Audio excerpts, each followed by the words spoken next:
just to give a little disclaimer when it comes down to the documents that I'm getting ready to read. All right. Let's go over a few things. I am not a paralegal. I am not an attorney. And also, I am not a judge. I am just simply here to read court documents, just simply saying that I know how to read. This is Section 107 of the Copyright Act 1976. All right. So just make sure we get that out of the way. Now, let's go ahead and get into the transcripts. So let me share, and we're going to get to reading, y'all.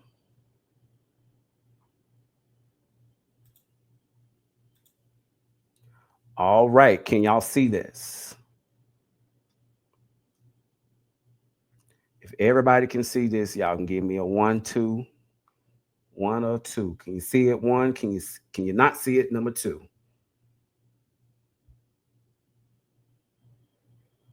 All right, y'all, let's get started. Okay, so we're going to scroll down. As y'all do know, this was had on August the 7th. It went from 9:45 a.m. to 12:53 p.m.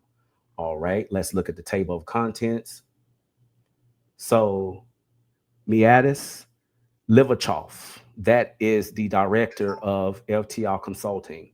So, as y'all see here, direct examination for Mr. Sullivan, cross-examination for Mr. McLemeth, redirect examination from Mr. Sullivan, and then recross-examination from Mr. Lemeth, and then a redirect examination by Mr. Sullivan. So it is a total of 131 pages. All right, so let's get started. Let me move my microphone. All right, call to the order of the court. The court, we're going to go on record now at 9:45. This hearing was to start at 9:30. So I wanted to make sure when I heard that one of the attorneys would be delayed, I wanted to make sure that I gave him sufficient time to come. So it's 9:45 and we should start the case. Case 24-CV/24228. Megan Pete versus Milagro Elizabeth Cooper. Let's start with appearances from counsel. Plaintiff first, Mr. Sullivan. Good morning, Your Honor. John O. Sullivan from Quinn for the plaintiff, Megan Pete. I'll let my colleagues introduce themselves. Ms. Harapetian. Good morning, Your Honor. Mary Harapetian from Quinn Emanuel, also on behalf of plaintiff Megan Pete. Mr. Humphrey. Good morning, Your Honor. Dan Humphrey, also on behalf of Megan Pete. The court. Okay, very good, Mr. O'Sullivan. Ms.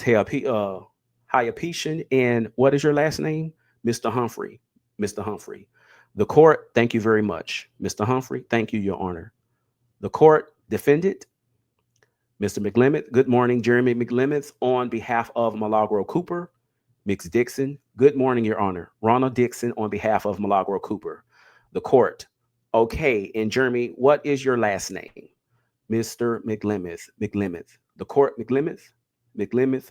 Would you like me to spell it, Your Honor? The court, that's okay. Thank you very much. So we're here on Megan Pete motion for sanctions based on spoliation of evidence.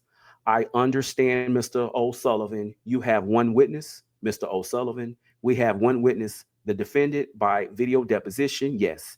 And then FTI is the document pressing witness, and Matthias here will be our live witness, yes. The court, okay. And how do you wish to proceed? Mr. O'Sullivan, I think, Your Honor, if we could, we have these deposition testimony. We'd like to put that in first. At the end of all of this, I think we're going to ask you to find that there was an intent to deprive us of the evidence. So this is her own words and demeanor. And then we would put the FTI person on just to take us through what we found on the phone. Okay. The court, okay. I would really like to hear first from FTI to understand what they found on the phone. Mr. O'Sullivan, absolutely. The court, and then if you don't mind, we hear the deposition testimony. Mr. Sullivan, that's fine. The court, because I first want to hear what you found. Mr. O'Sullivan, yes. The court, was deleted and why and how, right? And hopefully the expert can tell me that. Mr. O'Sullivan, I think he will. And just for the big picture of our case, there are extensive deletions in all the ways you look at this. There are no innocent explanations about, but that's what he's going to say. The court, okay, very good. All right, so let me go. Then Mr. McLemeth and Ms. Dixon, how do you propose to respond here?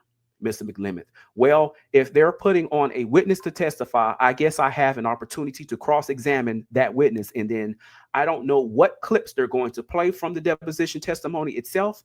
Our client is not here to respond to anything that may be said in the deposition. The court, but you were there or you have awareness of what was in this deposition, Mr. McLemeth. Ms. Dixon was there. I was in and out, and the transcripts is here.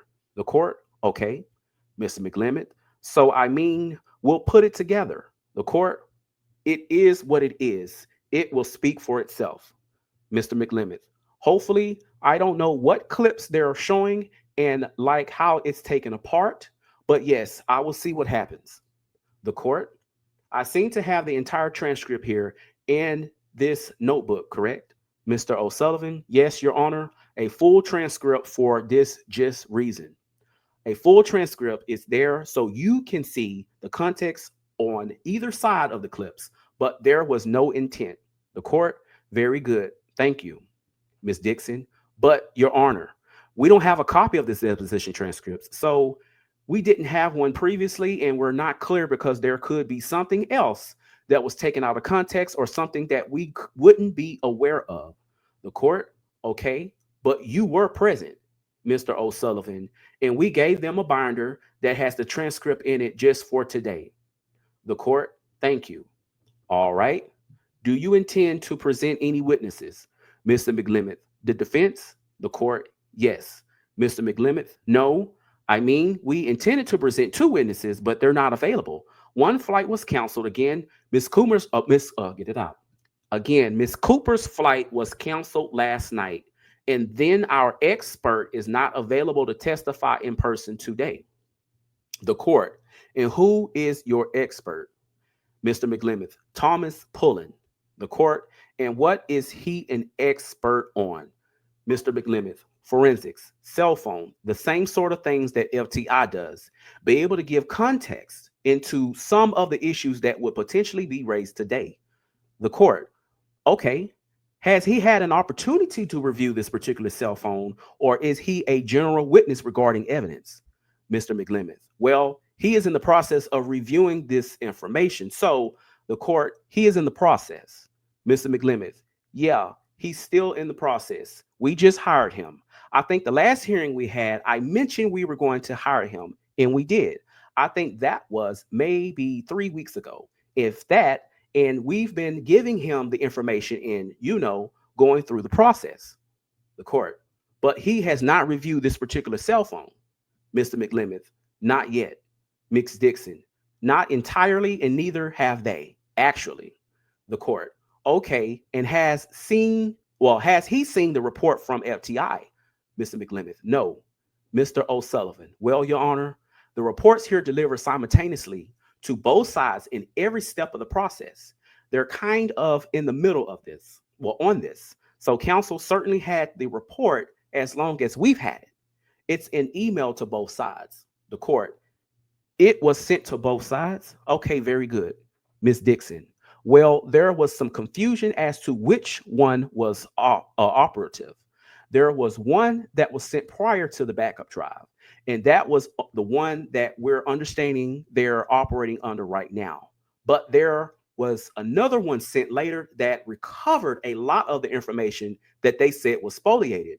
And so when they were asking for this, they were operating under a different FTI report. So in good faith, we turned over a backup that was made prior to them having the file. The court, sure, Ms. Dixon. And so I don't think they've completely gone through it. The court, okay, well, I'll learn more from the expert. Is there an opening statement? Mr. Sullivan, I'll just do a brief opening, Your Honor.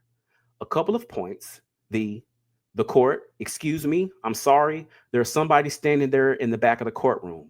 The courtroom deputy. It's the IT. The court. If you can come up forward, that's fine. If you can figure out how I can get my computer started, thank you very much. Okay, go ahead, counsel. Mr. Sullivan. On the key point, which is these missing text messages. It looks like between Milagro and these other people, Sunstar and Daystar, these messages that were missing on the earlier phone that was provided. And you're going to learn that there are these unique row IDs. You can track it.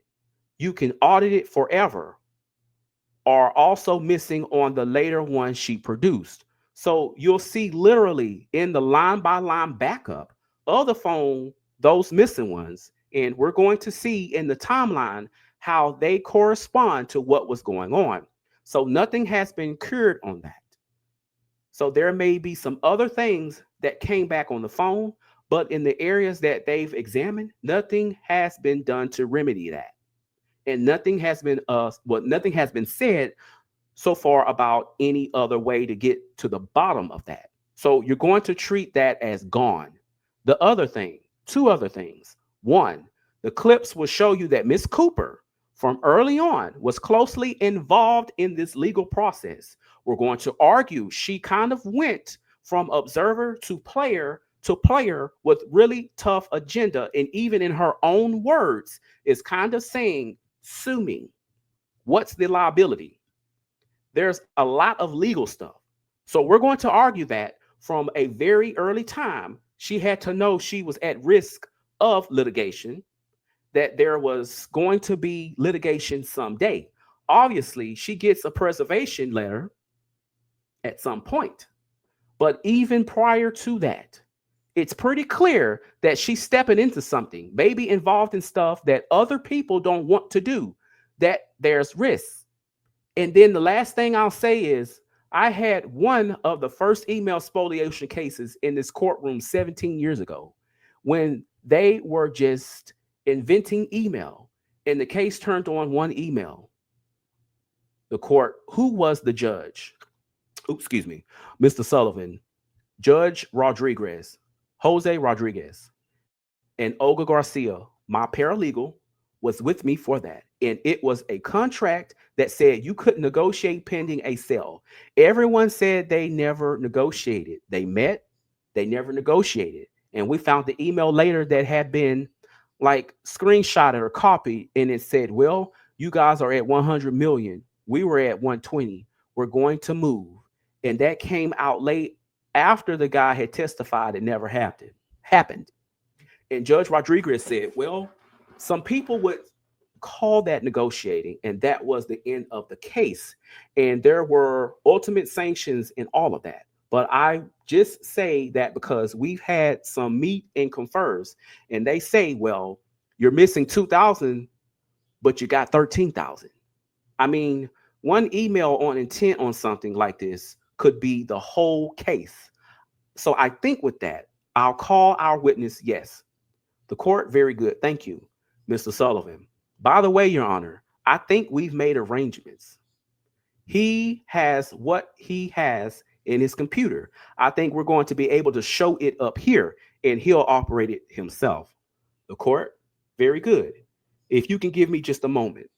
The court deputy, sir, please raise your right hand. All right. We get into Mr. Livachoff. This is the head guy of FTI, just to let everybody know, okay? So plaintiff witness, Matthias Livachoff, duly sworn. The court deputy, please state your name and spell your last name for the record. The witness, yes, my name is Matthias Livachoff. My last name is Livachoff.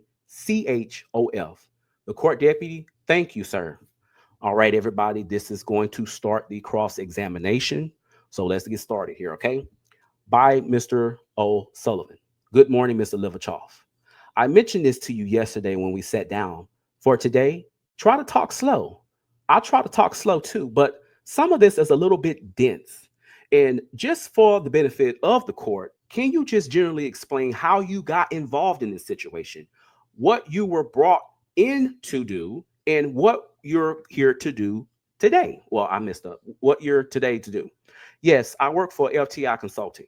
A colleague of mine performed an analyst on a report of this case. And because I work in the Miami office, I've been helping him with this analyst. And so I got involved in the report. I got familiar with all the evidence displayed in the report, and I'm going to talk about the facts about the case. Okay? And just to let everybody know, if you're looking at the screen, if you see an A, if you see a Q means a question and an A means an answer, just to let everybody know, okay? So if you see an A and a Q, that's what that means. All right. Okay, just generally speaking, I guess the category you're going to talk about is digital forensics and the application of digital forensics to Mrs. Cooper's phones, yes? Yes, that is correct. And can you, just for the benefit of the judge, kind of trace me through from as early back as you want to go to your experience in your education as it relates to your expertise now in digital forensics and analyzing iPhones? Yes, absolutely. So I started at, I don't even know how you say it. Baccalaureate. I ain't finna butcher that, but y'all see that. Of computer science and been working in this field for 19 years, working on digital forensics, e-discovery, and global investigations. I also have certifications that are related to this specific topic, like ENCE, and I have 3 certifications from SANS Institute that are also related to computer and cell phone forensics. I'm sorry, what was the last one? A certification from one institute? SANS Institute, which is an institute that provides training about information security and digital forensics. Okay, and are the engagements involving digital forensics and analysts of what is and isn't on a phone? Is that a major part in what you do? Yes, that is correct. Not only for the United States, but also for international cases. I also oversee all the forensics labs in Latin America, so I have past experience in this specific topic. All right. I'm going to force you to go a little bit slower because it's a little harder to get. So you said that you do these digital forensic engagements in the United States and elsewhere? Yes. Not only in the United States, but also for Latin America. I oversee all the labs that FTI has in Latin America. Okay. And I think you told me when you sat down yesterday, you've never testified in court before, correct? That is correct. But you've seen in many engagements that we're leading to court and the case ended before it got there. That is correct. And I also prepared affidavits. I prepare expert reports. This is just my first time testifying in court. Okay. And generally speaking, the subject of these prior engagements include investigations of iPhones and deletions. Yeah. Yes, exactly. Okay. We'll go to your materials quickly, but just for general understanding, can you sort of walk us through the collection of the phone? And I know your colleague did that in Houston, to how you're here with a database that has what's in the phone just in terms of. What the hell? Alexa. Alexa. The flight was controlled from the newly built Mission Control Center in Houston. Alexa, cancel. Alexa, listening, y'all. I know damn well she lying. Okay. Anyway. Cancel. What would you like to do instead? Cancel. I ain't say nothing about no Alexa. She up there listening and shit. Anyway, y'all, let me start over. And I know your colleague did that in Houston, to how you're here with the database that has what's in the phone, just in terms of steps that are involved once you get the phone and how you process the data to get it in a way that you can talk about it here. Yes, absolutely. So when a colleague of mine performed a forensic image of the phone using Celebrate, which is an industry standard tool that we use for, I want to get that spelling on that. I know that tool is what they use. Spell it, please. Celebrite. Celebrate. Yes. Okay. And that's an analyst tool to look into what's inside of a phone. It allows us to make a forensics image of a phone and then also process the image and extract all the content and artifacts from the device. And that's widely used in our or your field to do that set of operations. Yes, it's widely known. It's one of the industry standard tools, and it's also used in law enforcement. So I know that it's reliable for its analysts. In the terms of the extraction and then just processing it back within FTI, the tool was used in this case, the celebrant? Yes, that is correct. All right. An image is taken. The data comes back to FTI. What's done next to try to understand what's going on inside of the cell phone? Okay. So FTI was assigned with the task of identifying if there were any deletions on the device, particularly about WhatsApp and iMessage, which are two messaging tools widely used. So let me stop you right there. So when you're starting to do what you're going to do, the assignment was both as to WhatsApp and iMessage attempt to determine if there's evidence or deletions or intentional deletions or usage of the application or the usage. Okay, all right. So what's next in that step as you're doing that? Okay, so one type of analyst is when we look at the database that contains all the text messages that the phone has sent or received, that database has a particular field called row ID, which is a sequential number that gets added automatically when a new message is sent or received on the phone. All right. I want to spend 1 minute on row ID because I didn't understand this as well until I understood that. So row ID is a data field in the data of the phone. Yes. And I think the best way to explain this, if you think about an Excel spreadsheet that you have, your different rows and all the content of the spreadsheet, like many lines. Every time a message is sent or received, there's a new line on that database, regardless of who sent it or who received it. It's just every message on the phone is stored in that database. It gets this unique identifier. Yes. Within the materials you're going to show us, do you have something where we could just see how that shows up on one of your charts? Yes. Where we can see the row ID so the judge can see how the numbers are. And yes, I can show it right now. Sure.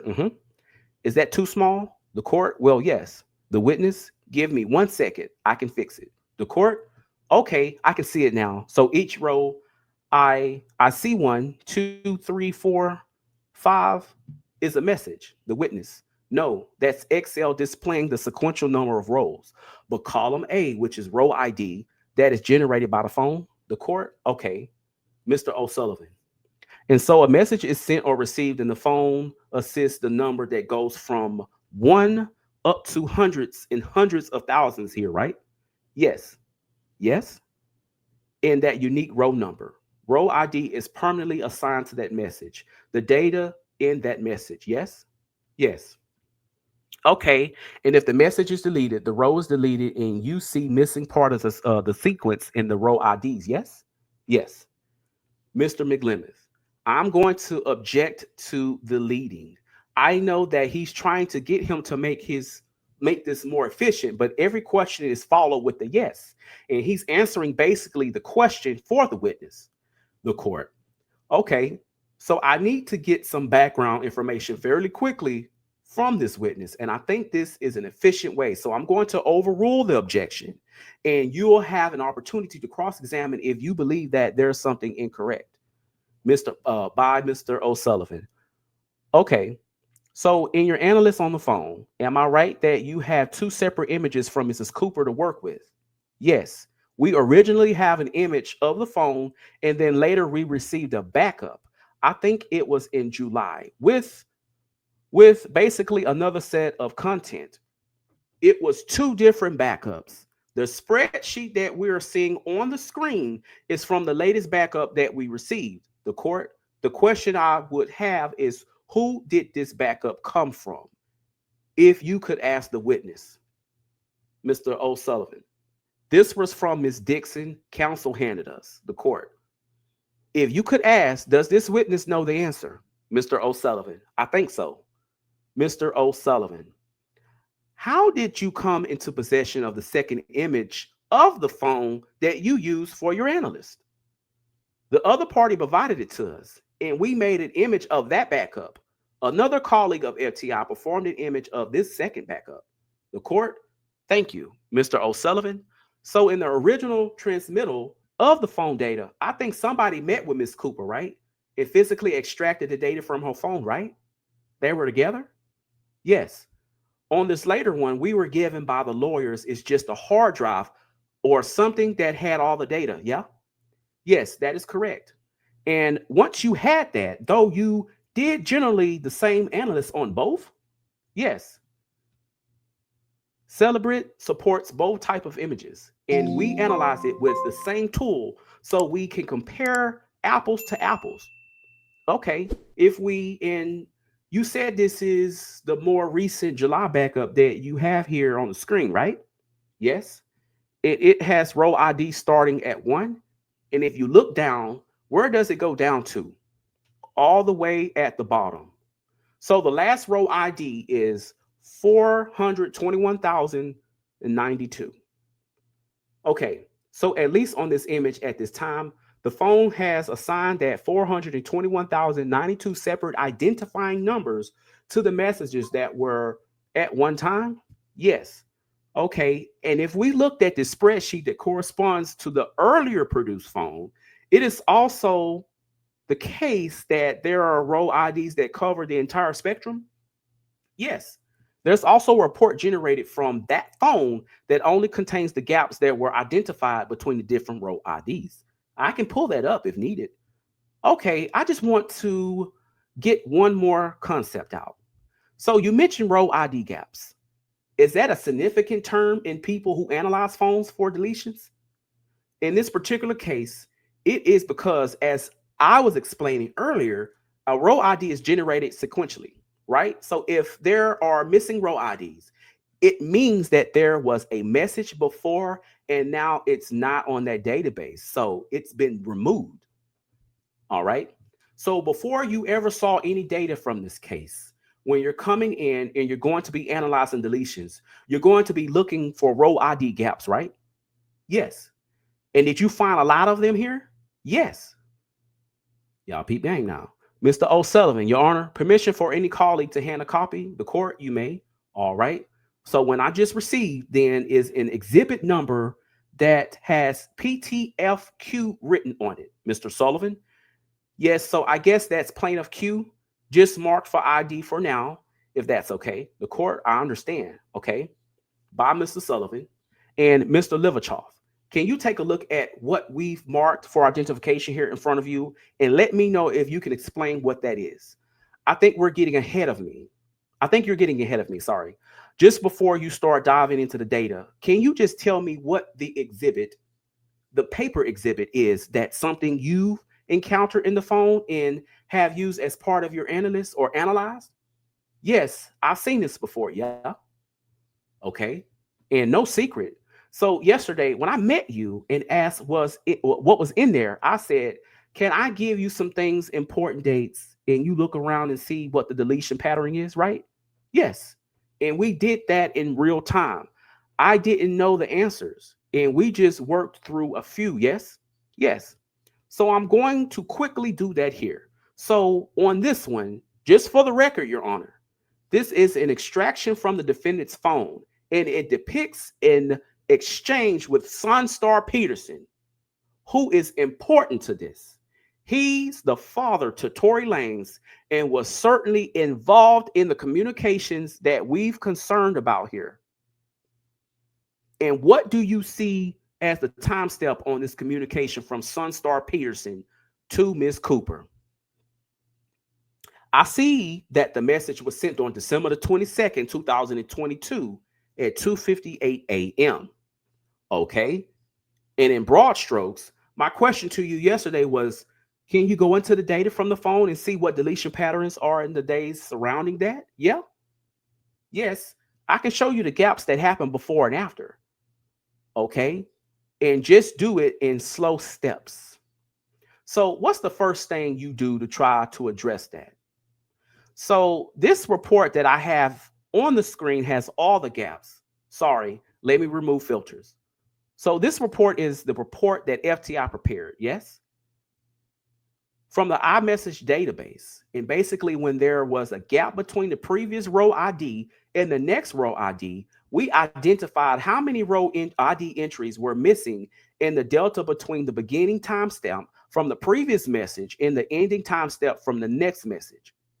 Okay, I'm going to try to break that down a little bit.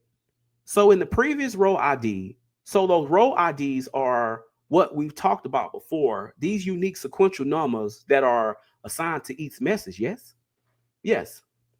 And these are row IDs from Mrs. Cooper's phone, yes? Yes. And just to be clear, this is the report that only contains the gaps. This report doesn't have every single row ID. That's helpful. So you're saying there's a version of this report, you can probably get to it, that just every single row ID on it that still exists, yes? Yes. And then if you were to look at it, it goes 1, 2, 3. It might then go 27 or 50, and then it goes back to sequential, and those are the gaps, yes? Yes. And this is your attempt to capture the gaps on Miss Cooper's phone, and the time period is indicated, yes? Yes. So am I right that the green column of the number of missing rows, that this just the math between the first two columns? Correct. All right. So let me see if we can go to, I think at the beginning, December 22 of 22, that matches this email, right? Right here. Okay. So we started with the communication from Sunstar to Miss Cooper saying to call him. And then you looked on that date to see whether there were deletions. And I think you started with the timestamp. Yep. Yes.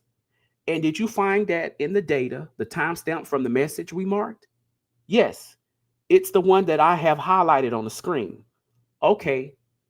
And what does this show? I mean, there's a lot of columns and there's a lot of numbers. So what is the sort of takeaway based on your analysis of that date that they were in touch? Yes.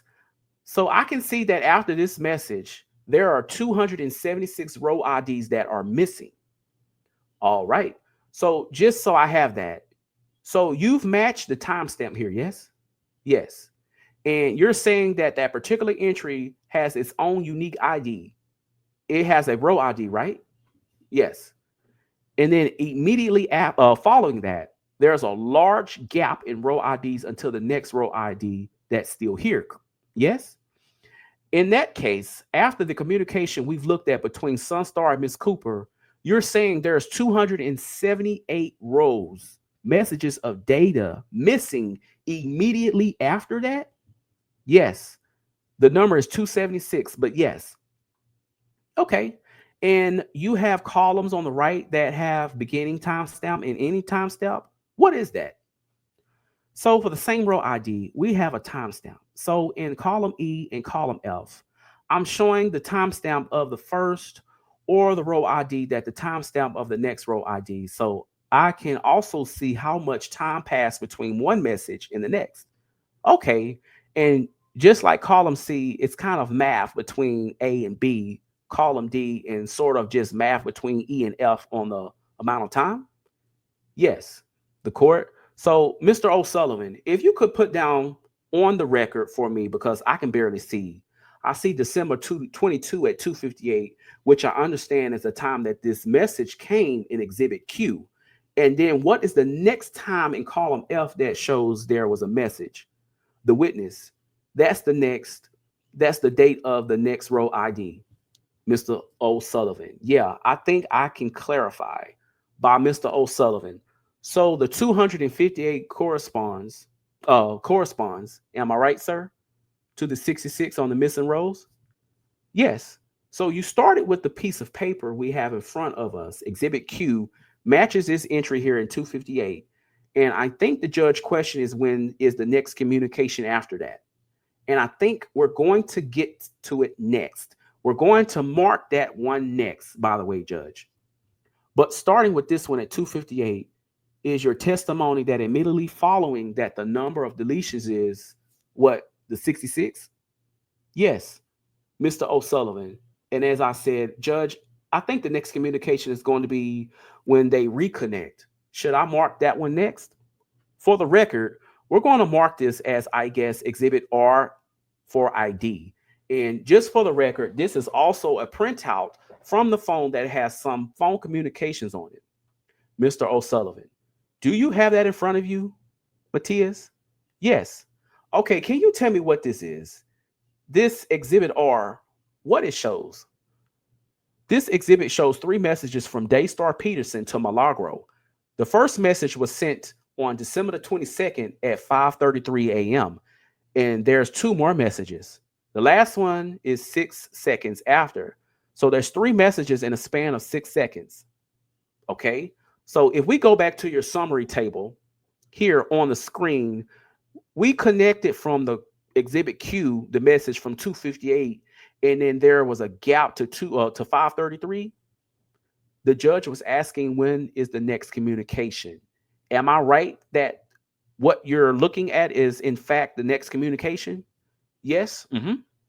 And just for the record, so that from the FTI production, Bates range ending in 508. So you have a Daystar / Miss Cooper communication, then a number of deletions, and a period of no contact. Yeah. Yes. There are 276 missing row IDs, and the time between the 2 messages is approximately 13 hours. Okay, so after the first contact, the time lapse time where there are no text messages at all after deletions, you say was 2 hours and 58 minutes? Yes? I don't. The 58, I think, is a decimal number. So yeah, 2 hours and a half. 2.58 hours, correct? Yes.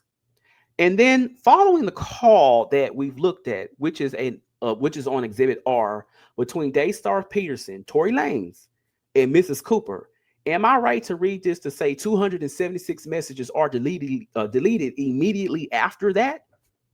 I can say that there are 276 missing row IDs and a period of 13 hours without any communication on that database.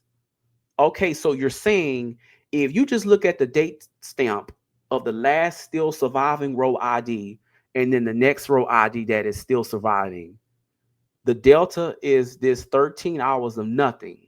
Yes? Of no additional message? Yes. No messages at all in that time. Whatever messages were there in row ID are gone? Yes. And just so I have it for purposes of that sort of bottom line, is the evidence going? I don't know what the hell happened. My sound messed up. Okay, I'm gonna start back over. I'm seeing y'all comments. So let me start back right here. Where was I at? I think I was right here. Okay, so let me start back. Line is the evidence gone. Did you do this, analyst, in terms of the missing rows in both versions of the phone that you were able to analyze? Yes. The same missing rows, yes? I would need to verify that, but I think you're correct. I would need to double check. I have the report if we need to look into it. All right. Mr. O'Sullivan, for the record, we're going to mark for ID as Exhibit S on October the 30th, 2024, set of communications by Mr. O'Sullivan. Do you have Exhibit S before you, sir? Yes. Okay, and can you tell me what is that? That's something you extracted from the data, but what does it show? So this is another message exchange between Sunstar Peterson and Milagro. The first message was sent on October the 30th, 2024 at 3:27 p.m. There are 4 messages. The last one was received on October the 30th, 2024 at 11:25 p.m. Okay, and were you able, like with the other dates that we looked at, to go into the database and see what was going on around that time? Yes. Can you find that in your materials? So this is the row ID for the first message and the one that was sent on 3/27. Okay, the first message. The top message is Exhibit S, or the bottom one. The first one, the one on the top. So you find that, and what do you find around that? I found that there were 68 missing row IDs. Immediately after that message? Yes. And about approximately 3 hours and a half passed between this message and the next message in the database. Okay, and again, just in layman terms, that means that there were messages that at one time, and those messages are gone. Yes? Based on the row ID, yes. There are 68 missing row IDs after this message and is on top of the exhibit. And maybe just quickly while we're here, I asked you about like innocent explanations, things people can do by accident on the phone that would explain this as something other than intentional. I want y'all to pay attention to this. Yes, but I didn't find any other activity that was something different. Well, I mean, this is what you look for. When you do this row ID analysis, it's part of its understanding where there are things like auto delete that would have caused the same pattern of missing row IDs. Yeah, FTI looked into this possibility of auto deletions, but there's a property that it's an artifact that we extracted from the phone that said the messages were set to keep forever. So within the inside of the phone in the settings, you were able to see that it was set to keep the messages forever. Yes? Yes. So, which means in order to delete, you would have to manually go in and do something new. Yeah? So that feature is like an automatic deletion that you can set for 30 days or 1 year. And it will automatically delete messages that are that are past that term. Right. And if that was going on a rolling deletion of certain, older messages, would that produce patterns like the patterns you saw on the missing row IDs here? No. All right. So in reference to Exhibit S, anything else that this chart shows here in the second column, maybe? You mean in the second message? Yes. Let me find it. Once you find it, I'm going to ask you one more question just to, so the second message is right here, 11:15. So you found the message here. By the way, so we have a pretty large number. This is all the same date, October the 30th of 2024 is right after this lawsuit. The 68 at the top and then the 258, those smaller number of deletions in the middle. Do you make anything from that pattern? No, I can't. I mean, it's probably another deletion or a message that was, there are other ways to remove messages. Like sometimes you can send a message and then you can delete it. Those small deletions are there, but I can't explain how they were deleted. Okay, the court. I want to understand what you just said. So your witness just said it's possible to send a message and then delete it. The sender can delete it. The witness, the sender. Sometimes you made a mistake. Sometimes you made a mistake. You can retrieve one message and send it again or not send it at all. Mr. O'Sullivan. Let me see if I understood that. So are you saying that just put aside the bulk deletions for now?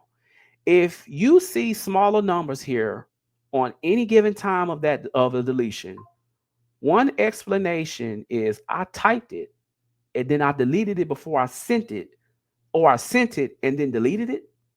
No, sorry. What I meant to say was that because I wanted to be complete, is that if there's another way to remove the last message that you sent, if you are the sender, you can undo that. But again, I can't confirm those for those small gaps if it was one or the other. The court. So the undo process, as long as you type the message, it would create a row ID. The witness. No, it happens after it is sent. The court. Oh, it has to have been sent, then undo. Yes. The court. I understand. Mr. O'Sullivan. Okay, so do you have that, Judge?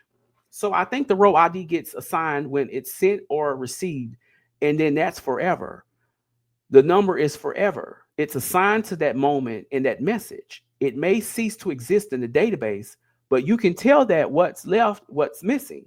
It's simple terms. Mr. Sullivan. For the record, I've marked as Exhibit T or ID on a document similar to the extraction we've looked at before. And I'll ask you, Mateus, if if you can just say for the record what this is. Yes.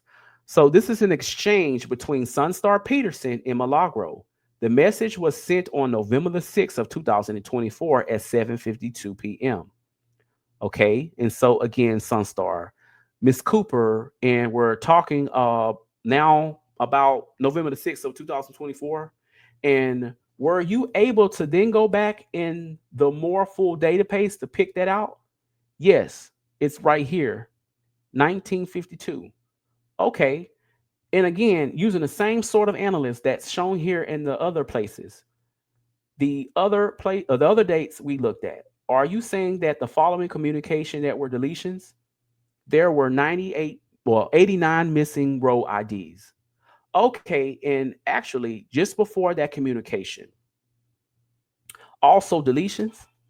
Yes.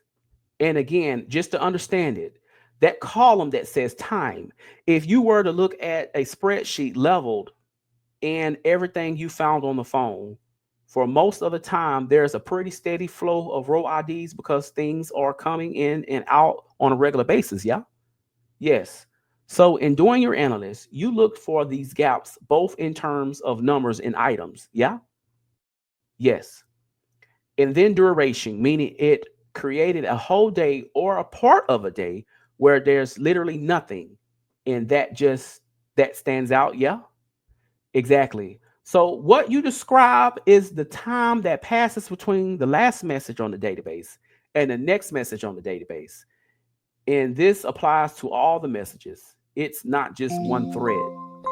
Right. So on the day in question, well, if you count November the 5th and November the 6th, and we don't, the timeline up now, but this is after the preservation letter, after the lawsuit. Just in those 2 days, you have not only a total of what? The 576, 246, and 89 number of deletions. Yeah. Yes. And then I want to get to this in this other column. You're saying, looking back at the spreadsheet that corresponds to her phone, on those days that are stretches, 19, 22 hours, where there just nothing, right, that exists anymore? Yes. Okay. The court knows this, but again, October the 30th is on our timeline. That's when the lawsuit is filed, and it's an active period in this case. If you were to take that date, October the 30th through here, November the 26th, how many deletions would I find just in that tight range around the beginning of the lawsuit? Can you please specify? Is this at the beginning of October the 30th, or should I start in October the 31st? Yeah, I would do it off the last text message. I guess the question I'm asking you is, we looked at Exhibit S, and it had these Sunstar / Miss Cooper communications. And the one I have here is October the 30th at, I guess, whatever the earliest is. So you found that for me earlier, and I want to sort of, in between the two messages around the lawsuit, Sunstar and Miss Cooper, what were the total number of deletions in that 6 days or 8 days? Can you do a calculation there to show that? Yes. So what I'm going to show you here is that message that you are mentioning, October the 30th, 2024, 327. So this would be the first gap that I see. And then I'm going to keep counting the gaps until November. Can you repeat the number, date? From Exhibit T, it's November the 6th at, I have 7:52 p.m. I'm not sure if that's Eastern, but just it's there. It's 1952 on your chart, right? So you're in row 45 we're looking at. So you're now isolated the beginning of last, well, at least that communication being open between Sunstar and Miss Cooper, and now, at least for purposes of this question, to end of this period around the lawsuit. And am I right that you've now matched the communication from Exhibit T that we have back into the database? Yeah? Yes. I'll just go slow on this. So we have a surviving communication that starts the period I'm talking about, Your Honor, and a surviving communication that ends at or at least ends this period, in the calculation I'm asking you to do, Matthias, is how many deletions were there during that stretch, which is again 6 or 7 days? Yes, there are 2,377 row ID gaps between those two messages. Okay. And again, each of those rows that they have row IDs would have started life as a text message. Yes. And the fact that row IDs are gone means it's not there anymore. Yes. Yes. The court. So if I understand exactly the testimony, you're saying between the exhibit S and exhibit T, there are 2,377 row IDs missing? Mr. Sullivan. Yes, Your Honor. In some stretches, including 19 hours and 22 hours where, looking backwards, no text at all. I mean, what survived to today? For the record, more on that. Judge, or can I go to the next exhibit? The court. No other questions on that. Please go. By Mr. Sullivan. I've marked as Exhibit J for ID a one-page document. This is from the FTI extraction of Mrs. Cooper's phone, and she was asked about it in her depot. And I want to ask you, I'm going to call you Matthias because the last name is hard, but can you tell me in terms of what you found on the phone and what you've been analyzing, what this depicts, this Exhibit J for ID?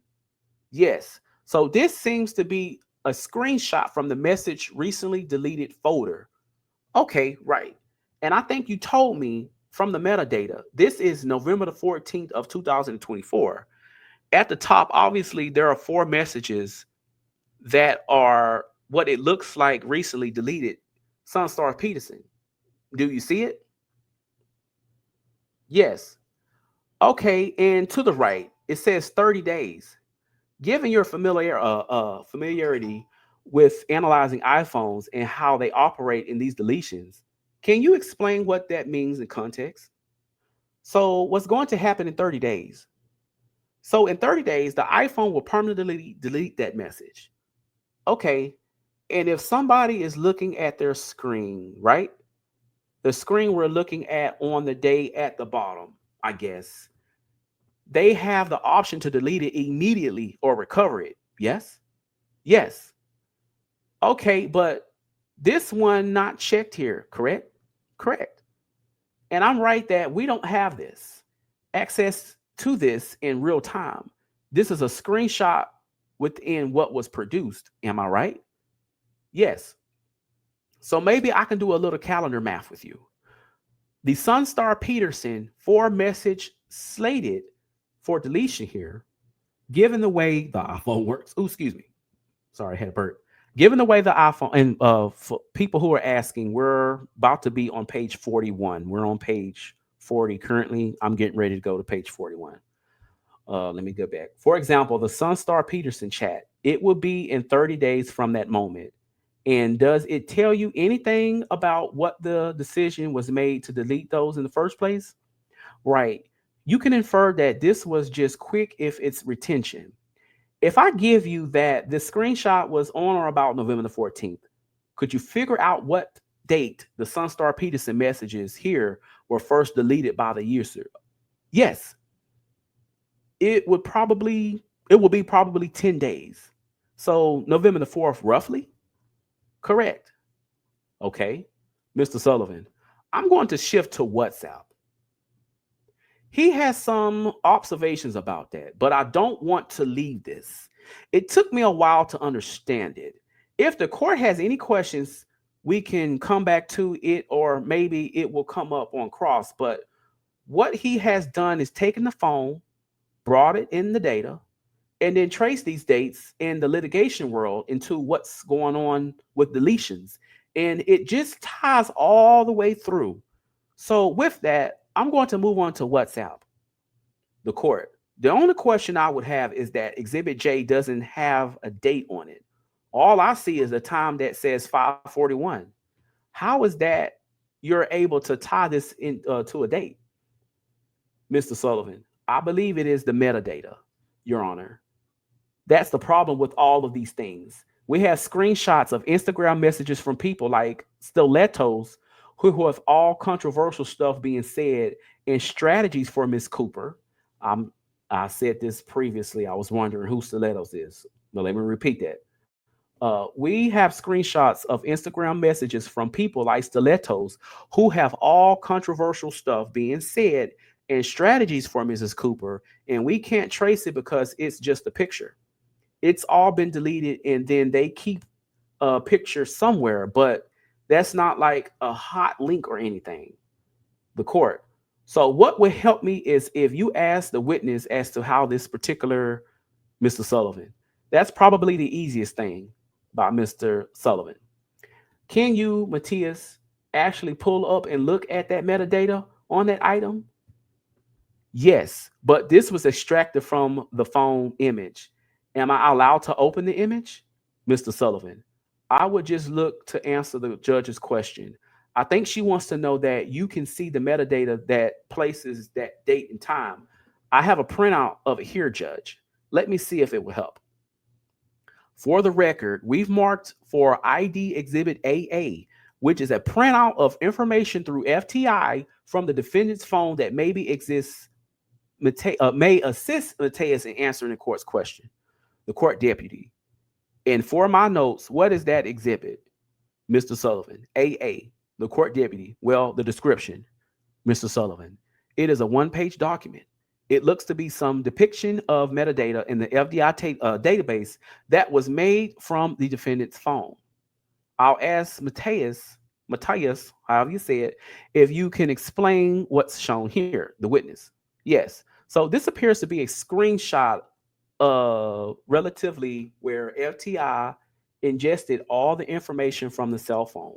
And part of the right-hand side of the picture is all the metadata available to that picture. And this picture has a creation date of November the 14th, 2024 at 11:41 a.m. Mr. Sullivan. Okay, Your Honor. Can you see that? Is that clear? The court. Yes. Mr. Sullivan. So we have that. The metadata of when that was put there.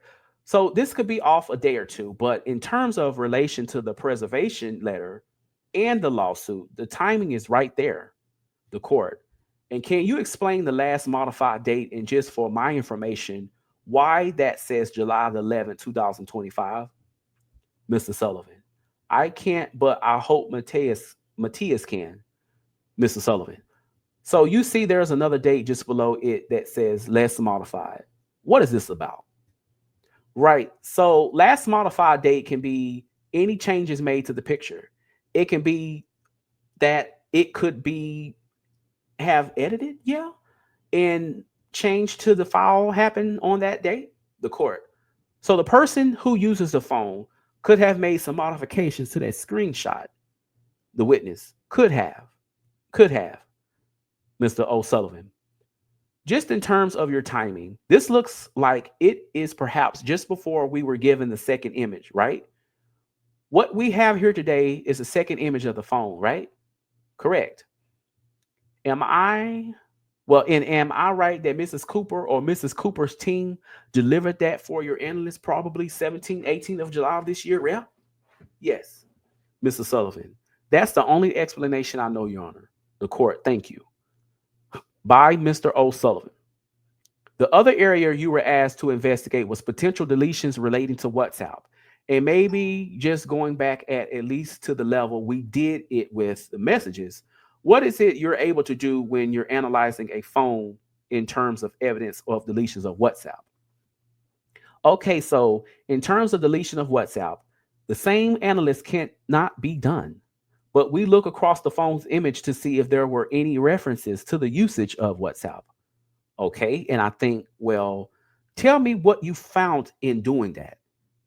Yeah, so there's a database on the phone that is called datausage.sqlite. And that database keeps tracks of what activities per application. So in this case, we saw that WhatsApp was either uploading or downloading data over Wi-Fi on several dates that go from 2023 all the way to 2025. Mr. Sullivan. Okay, I think just for ease and completeness of the record, I'm going to mark he's reading from his report and it's very dense. And maybe I'll have that for the court reporter too, which the court's permission, yes. While we're doing that, Judge, I was going to do this at the end, but the materials, well, sorry, by Mr. Sullivan. Okay, so we now have what's been marked for ID as Exhibit M. And I know it's a copy of one of your reports in this case. And we have it on the screen now. And I just think to the extent you were reading from it with some of these terms of art, it's going to be easier for everybody. So I think the last question was that is it you do or what is it you're able to do to determine WhatsApp usage? WhatsApp deletions? Correct. So we noticed that on the first image that we performed, WhatsApp was not installed at the time of the collection. All right, let me stop you there. So the first image was from the phone that was manually that the data was extracted in presence of Mrs. Cooper in April. Yeah? Yes. The court. Can you give me that date, Mr. Sullivan? April the 9th of 2025. So that would have been, I assume, pursuant to a court order in this case. They met in a restaurant and they did it contemporaneously, Mr. O'Sullivan. So is this your testimony that on that phone when it was delivered, WhatsApp was uninstalled? Yeah? Yes. So no WhatsApp messages on the phone? No. And were you able to determine beyond the fact that there was no WhatsApp there, anything WhatsApp usage on that phone? Yes. So if you scroll down a little bit more, you will see the dates where we see Wi-Fi traffic generated by WhatsApp on the phone. The court. So what you're saying is even if you cannot see messages, you can see that there were Wi-Fi messages during that time because of traffic. The witness. Right. So this is a database that keeps track of traffic. It's not related to WhatsApp. It's related to the use of data on the phone. The court. Understood. Okay. Mr. Sullivan.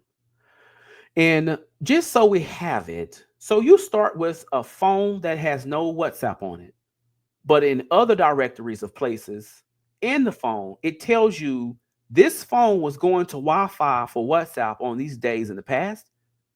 That's correct. Sorry for the leading. I'm just trying to get it out, Your Honor. Okay. What else were you able to determine about WhatsApp in this phone?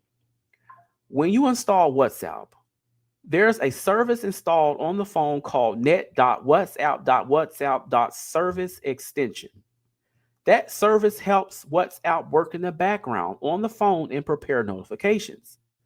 That service was installed based on the file created of that file on October the 12th, 2023. Does this correspond to something in your report? Yeah, it will be between 9/11/23 and 1/28 of 2024. All right. So it's not just that it was connected to Wi-Fi. Data was going up via Wi-Fi and coming back down again. Yes. Yes. Related to WhatsApp.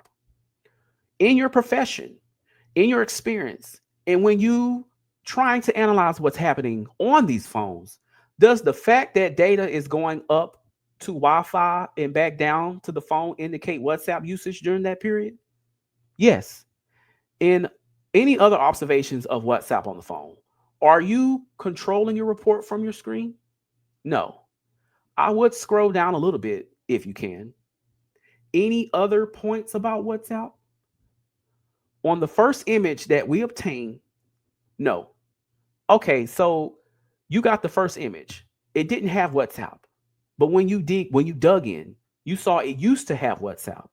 And it looked like on certain dates there were activity. Yeah? Yes. Anything more you can tell beyond that? No. And those missing WhatsApp, whatever was happening on the Wi-Fi on those dates, in the real world, is that gone forever? The substance of those messages? Unless I can find the backup of the charts, yes, they're gone. When you install WhatsApp, the database that contains the messages is also removed. Okay. So I know it's not the row IDs, but the same concept. If you want to uninstall it, everything goes with it and it can be restored, correct? Correct? Automatically? No. You might need a backup or, right. If you have what you've lost somewhere else, or of course you have it back, but absent that other copy that we don't have, there's no other way for the system to deal with that. Correct. The court. Okay, Mr. Sullivan. So your witness has been testifying for about an hour. We need time to cross-examination. Mr. Sullivan. You know what, Judge? I think I'll tender the witness for cross. The court. Okay, Mr. Sullivan. If there are questions, I'm going to want to admit the exhibits that I used with him.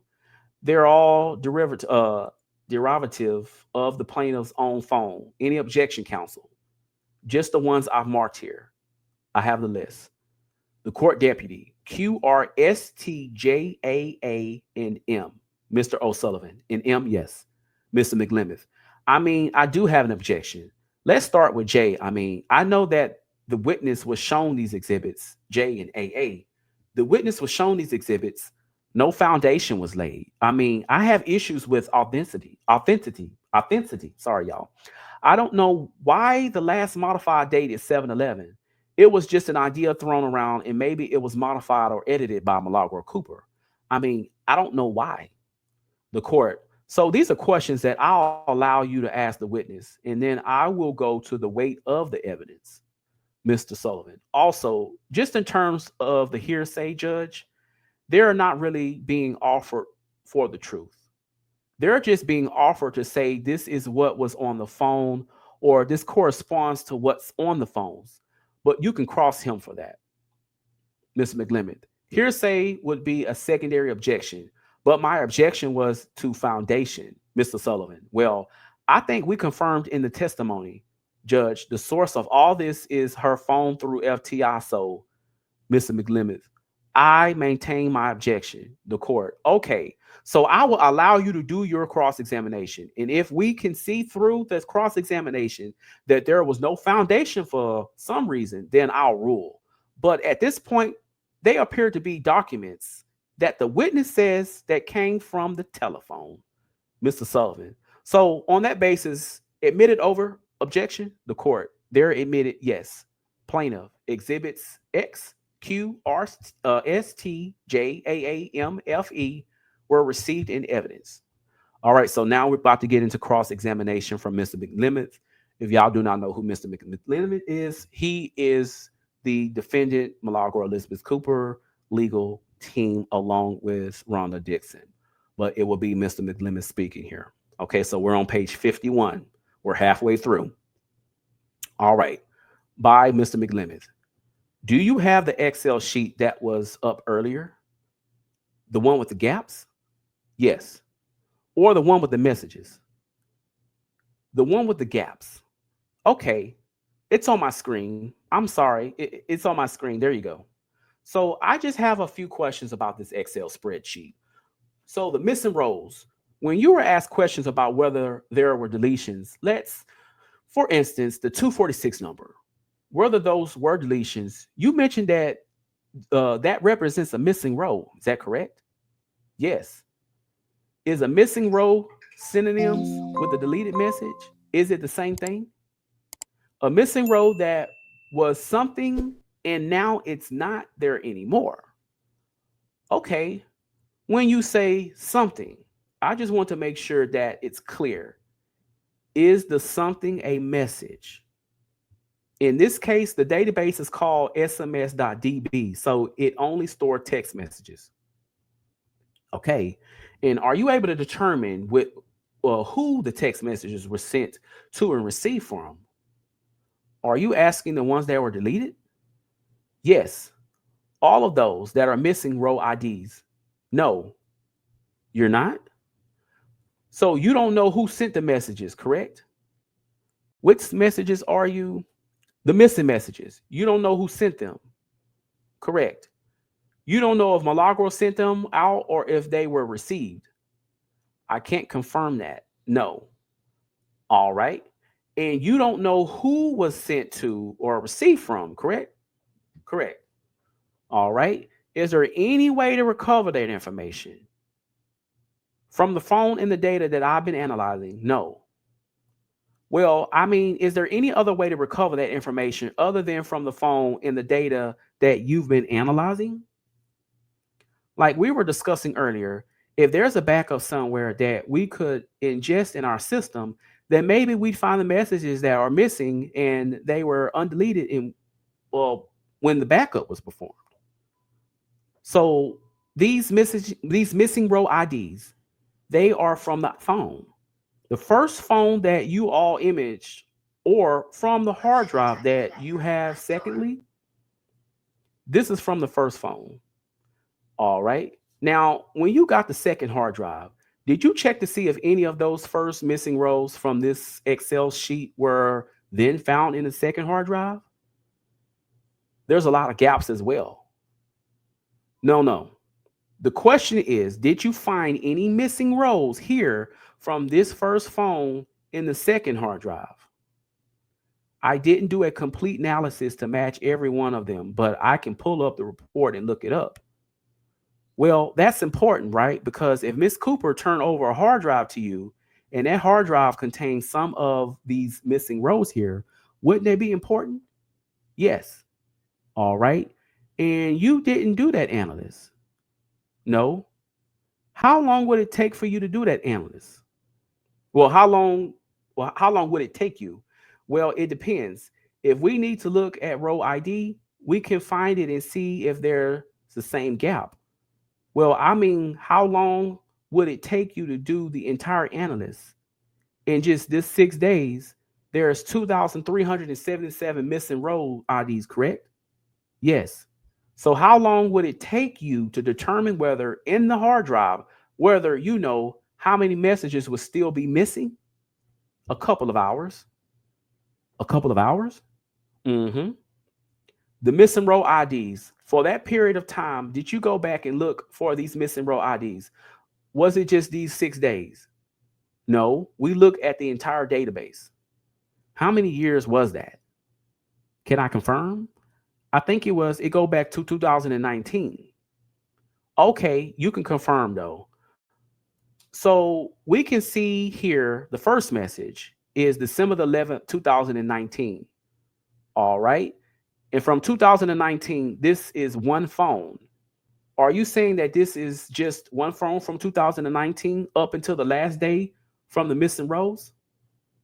I cannot confirm that, because if you are an iPhone user and you transfer your data from another phone to a newer phone, the database gets transferred. So I cannot confirm that this data was generated in this particular phone. Maybe some of this data or the oldest data was generated on a phone, iPhone. I don't know. So there's a possibility that this time period from 2019 to, I guess, present, that there were multiple phones represented in these missing row IDs. Is this possible? It is possible. We're talking about devices, right? The physical phone, the actual phone. That's possible? Yes. It's likely? I don't know. So when someone gets a new phone, a new iPhone comes out every year, right? Yes. So when someone gets a new phone and there's a way, or there's any chance that missing row IDs could be created from the time when they get the new, when they get the old phone, the data transferred from the old phone to the new phone. In my experience, I haven't seen that, because basically a full database is transferred over to the new phone. How is the new database transferred from the old phone to the new phone? How is this done? It's done by Apple technology. I'm not too familiar in the internal software process, but, well, I guess maybe not the back way of figuring that out. I'm just trying to figure out, is it that you put the two phones together and the message transfer from one phone to another? Or do you pull a cable in the phone and it transfer from one phone to the other? Or do you take it to the store and they transfer it over? Like, how does the message go from the old phone to the new phone? all the options that you describe are correct. I don't know what the person did, but you can transfer from phone to phone using the QR code.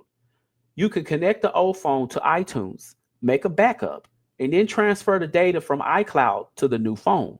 You can use iCloud now and make a cloud backup and then restore the data to the new phone. Was there an iCloud backup for any of these messages? No, because what we saw is that the retention policy was set to forever on the phone. So there was no iCloud from 2019. I haven't checked. And on the analyst that I performed, I haven't seen that. All right. So that, there's never been, Milagro Cooper has never saved her messages in a cloud. In an iCloud, I didn't analyze that specifically, but from what I've seen so far in this case, no. All right. When you transfer messages from one phone to the next, let me ask you this. When you transfer data itself from one phone to the next, let's say through a cable, you're allowed to pick and choose what you want to transfer from the old phone to the new phone. Is that correct? Yes, but not like, I think you can select specific apps or a group of apps, but generally iPhone tries to transfer everything from the other phone to the new phone. But you can pick and choose the apps, right, that you want to transfer over. I think you have to select which applications you back up to the iCloud or to the cloud, and then those applications will be all restored to the phone.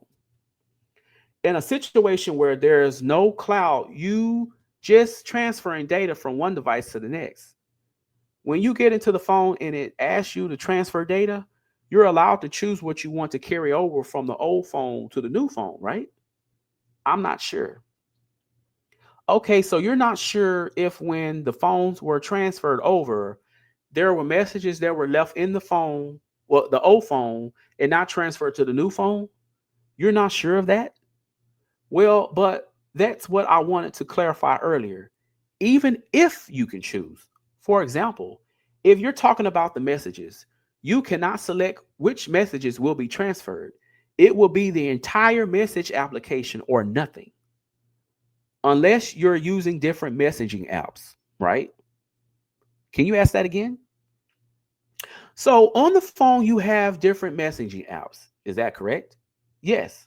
All right. So if you decide that you don't want to transfer messages from a particular app, those messages from that app are not going to transfer over. Correct. So if you say SMS messages, is there a particular app that the SMS messages come from, that they must come from? Or could SMS messages come from various different apps?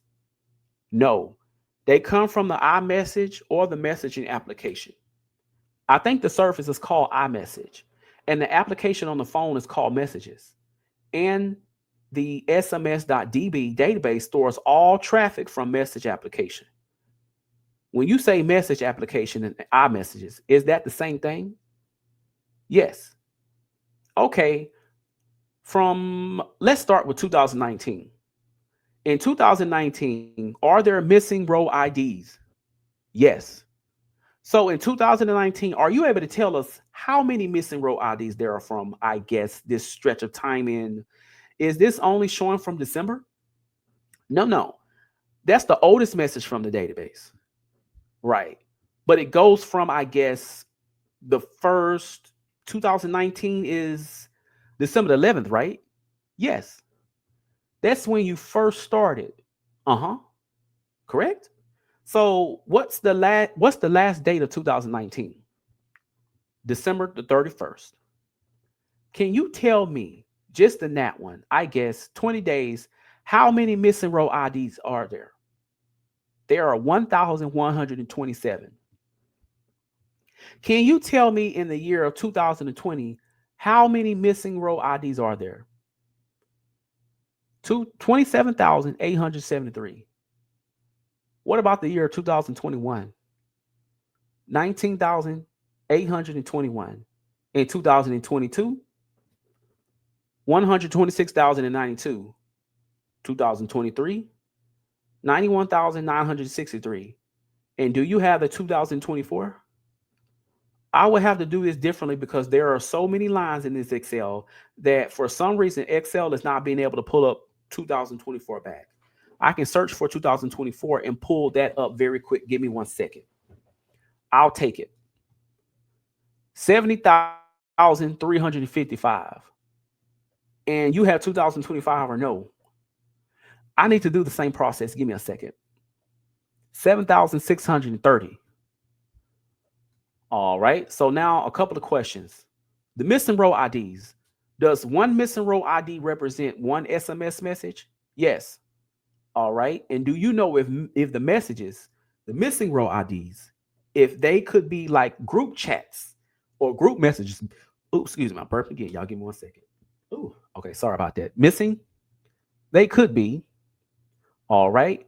Are you able to tell when missing row or missing row IDs, I guess, went missing? No. So you're not able to say whether the messages, the 1,127 messages from that 20-day period in 2019, you're not able to say when those missing row IDs disappeared.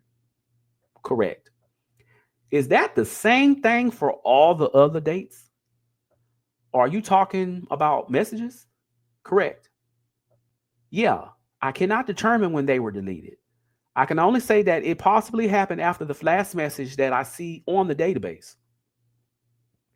When you say the last message that you see on the database, you mean 2025. Well, for each gap. Okay. And earlier, there were some questions about whether the rows went missing immediately after some of the text messages that we saw in Exhibit Q, R, and T. Do you remember that line of questioning? Yes. All right.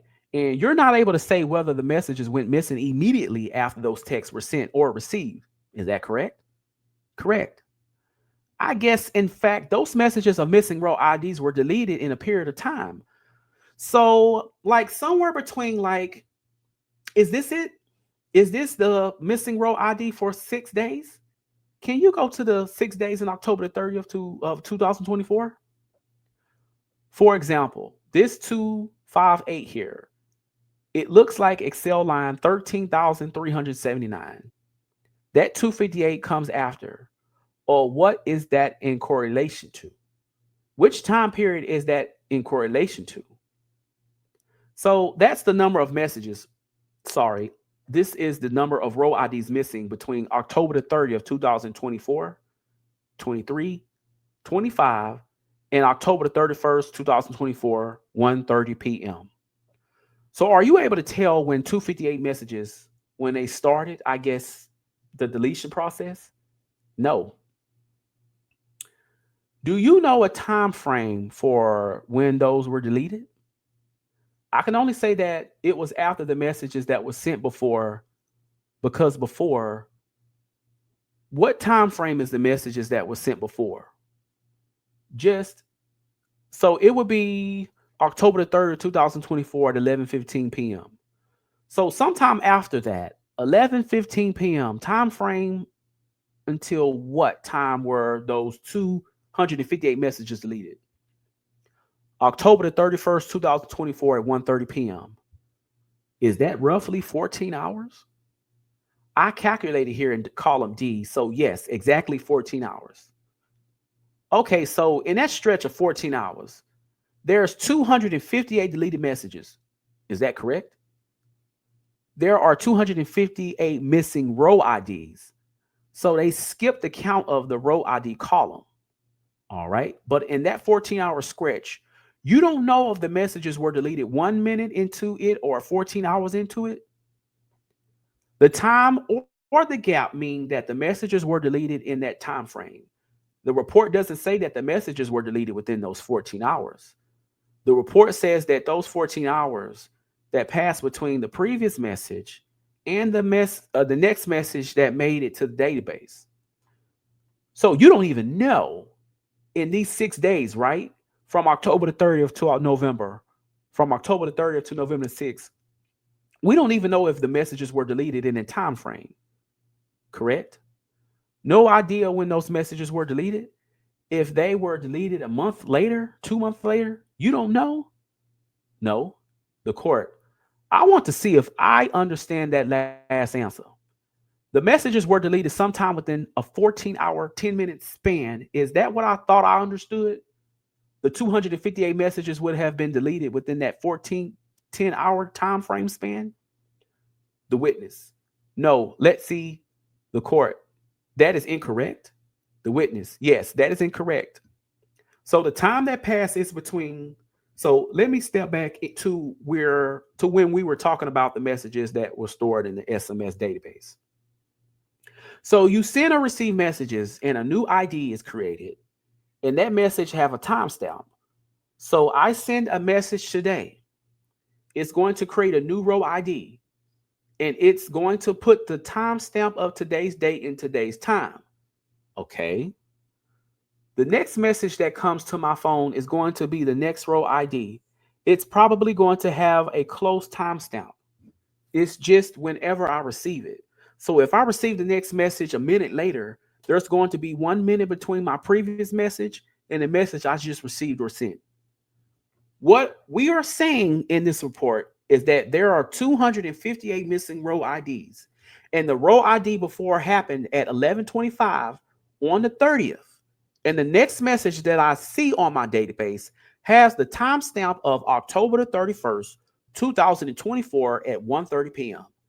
And between the previous message and the text messages, 14 hours passed.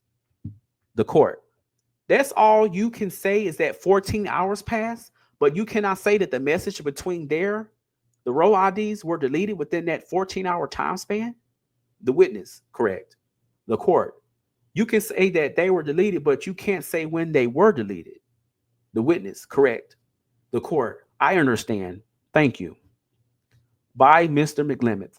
So earlier, I guess when there was testimony that there were messages deleted, immediately after the text messages that we saw in Exhibit S, T, and R, they weren't deleted immediately after that. Is that correct? Or you don't know if they were deleted? I cannot say. Do you have Exhibit J?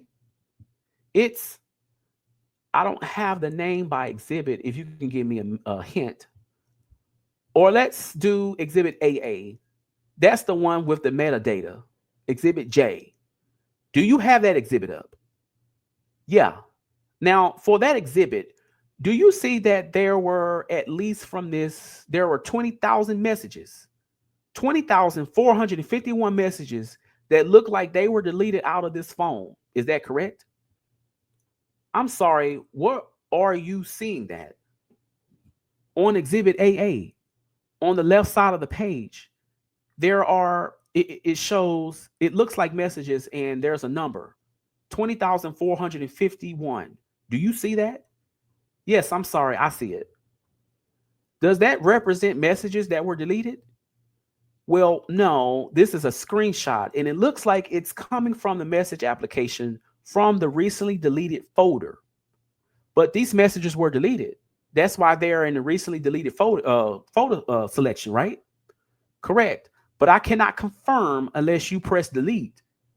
The messages don't get removed from the phone. So someone could have also clicked on recover to bring those back to life.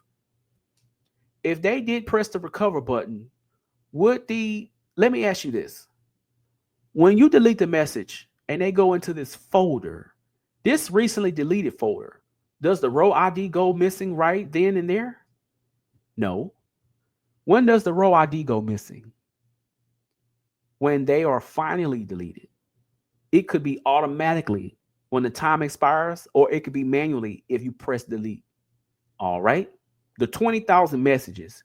Do those messages represent a group chat? I cannot confirm that from the screenshot. All right. But you see the other messages that actually have either one phone number or one name, right? Correct. But because it's in a screenshot, it could be a group chat name or it could be a contact name. I cannot confirm, like Justin would say. Justin could be a group or could be a person. The number is unique, but a name can be either. Understood. Just to clarify, is there any reason that a row ID could go missing for I guess in this context, other than a deleted text message, there could be errors or problems. But in my experience in the work that I do, this is usually the behavior. You see consecutive row IDs and they were missing. They were somehow removed. Now, you said there could be errors. Could you give us an example of errors? No, I was just trying to be complete. Like, I cannot assure that Apple doesn't make any mistake when it's transferring data from one phone to another. But, you know, in my experience and what I see in the field, the row IDs are consecutive every time a message is sent or received using the message app. Okay. Now, can we go to the same exhibit, AA, with the metadata? I wanted to talk about the last modified date. This exhibit AA, the screenshot comes from the phone or the second hard drive that was turned over. The screenshot comes from the phone. All right. And so you had this screenshot. If I'm saying it incorrectly, you had this screenshot before the second hard drive was given. Correct. So that's what I'm not understanding, because earlier, like, there was testimony that the screenshot of this last modification date was around the time that the second hard drive was turned over to FTI. But you're telling me that this screenshot comes from an April 9th phone copy or phone image? I see. I haven't done any analysis on this particular picture, so I will have to look at my notes in the image to confirm with certainty, because I was prepared to talk about that report, and this was not in the report, so I don't want to misrepresent. Understood. But earlier when you were testifying about it, counsel was telling you what to say, and you were saying yes, right? Based on what I'm seeing on the picture, yes. But to your knowledge, this is not even from the second hard drive. You just testified it was from the first phone. Yes. All right. So there is, to your knowledge, Milagro Cooper did not modify this document or this metadata on July the 11th, to my knowledge. No. Have you seen this metadata before today's hearing? No. Do you know if it's an accurate depiction of any metadata from Milagro Cooper's phone or any other hard drives? So creation date seems to be within the period of Milagro having the phone, right? The last modified date. I would need to track that down and understand what it means. Understood. But all I'm asking you is whether you know if this is an accurate depiction of Ms. Cooper's metadata in her phone or the hard drive. Do you personally know that? No. In Exhibit J, which is just the